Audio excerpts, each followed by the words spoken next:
In this lecture, we are going to study about what is acceptance angle and numerical aperture. This is lecture 8 of unit 4. The chapter is fiber optics. We shall see what is acceptance angle. The maximum angle of incidence to the axis of optical fiber at which the light ray may enter the fiber so that it can be propagated through total internal reflection. We have already seen the structure of optical fiber. It consists of a core and it consists of a cladding. And what is the basic principle on which it works? Light should be passing from a denser medium to a rarer medium. Core is a denser medium and cladding is a rarer medium.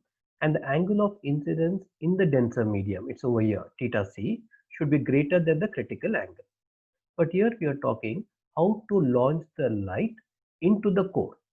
That is, this angle over here, alpha I, is called as the acceptance angle. As you would see, the ray which is dotted over here does not meet the condition and goes away into the cladding. If it goes into the cladding, the ray is lost. Whereas this ray, the solid line over here, enters into the core, undergoes total internal reflection and travels along the core of the optical fiber. Now, we have got air medium over here and the core medium over here. So between the air and the core medium, alpha I can be taken as the angle of incidence and alpha R as the angle of refraction. Okay. And then we have a triangle ABC over here, and this is 90 degrees. So alpha R can also be written as 90 minus theta or theta C when it's minimum condition for total internal reflection. So we can refer this angle as either theta or equal to theta C, the minimum angle required for total internal reflections.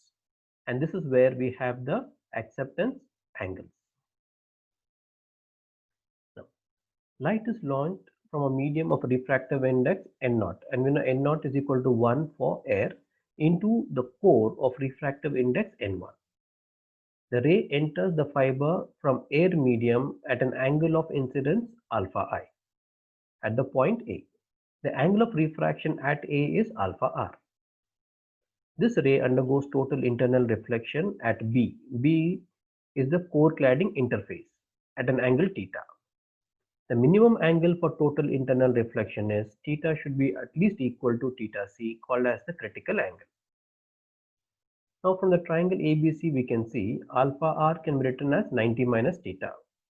From Snell's law, between the air and core medium, n0 sine alpha I is equal to n1 sine alpha R.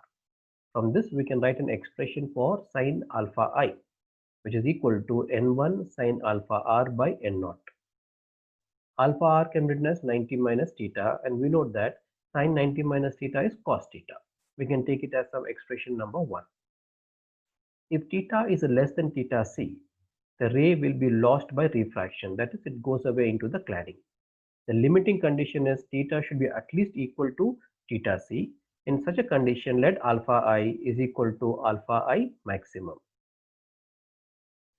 Equation 1 can be written as sine alpha I maximum is equal to n1 cos theta c by n0. We can get a value for this cos theta c. Cos theta c can be written as root of 1 minus sine square theta c. We already know sine theta c is equal to n2 by n1. Substituting that value, we can write this as root of n1 square minus n2 square by n1 square. Or now, sine alpha I maximum is equal to n1 by n0 root of n1 square minus n2 square by n1. We cancel n1, we get it as root of n1 square minus n2 square by n0. From here we can calculate what is the acceptance angle.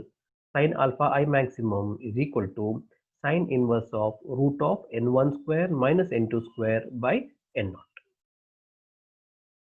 This diagram shows you the entire acceptance angle and acceptance cone. This entire thing is called as acceptance cone. So acceptance angle can also be defined as half the cone angle. This maximum angle is called acceptance angle or acceptance cone half angle. Light launched at the fiber end within this acceptance cone. alone will be accepted and propagate to the other end of the fiber by total internal reflection. So any light coming within the acceptance cone will undergo total internal reflection and travel along the core. If a light enters outside the acceptance cone, it goes into the core. From the core, it goes away into the cladding and the ray is lost.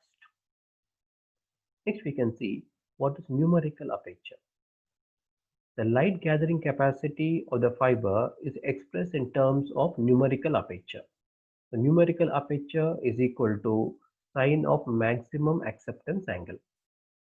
Numerical aperture is equal to sine alpha I maximum, that is equal to root of n1 square minus n2 square by n naught.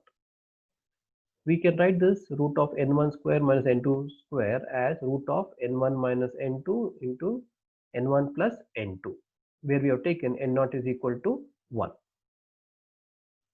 Now, we define fractional difference in refractive index is equal to n1 minus n2 by n1, or n1 minus n2 is equal to del of n1.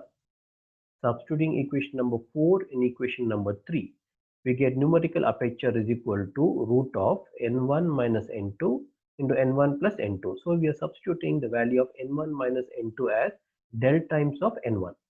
Okay. For most of the fibers, n1 is very close to n2. So we assume let n1 is equal to n2. And what do you get? Numerical aperture is equal to root of del n1 into 2n1, or n1 into root of 2 del. This is the formula from which we can calculate the numerical aperture. So in this particular lecture, we have studied what is acceptance angle and what is numerical aperture, and also what is the acceptance cone.